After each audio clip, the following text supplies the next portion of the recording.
Hey guys, Dr. Mike here with Physio, Orthopedics, and Performance, and today we're going to talk about the tibialis anterior.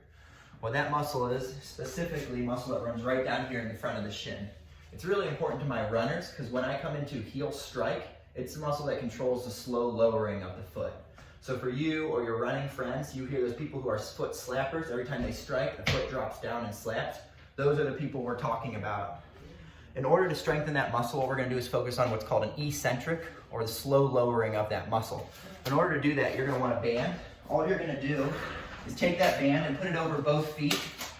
You're going to put good tension on the foot you're not training. You will pull up the opposite foot, and then your goal is to slowly control the lowering of that muscle coming down.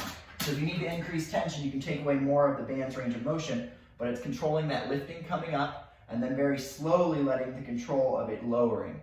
And the name of the game here is high repetition. So you want to be somewhere in that 20 to 30 reps, really fatiguing out that muscle, building up endurance so that when you're running, it's controlling the load of that foot every time you strike.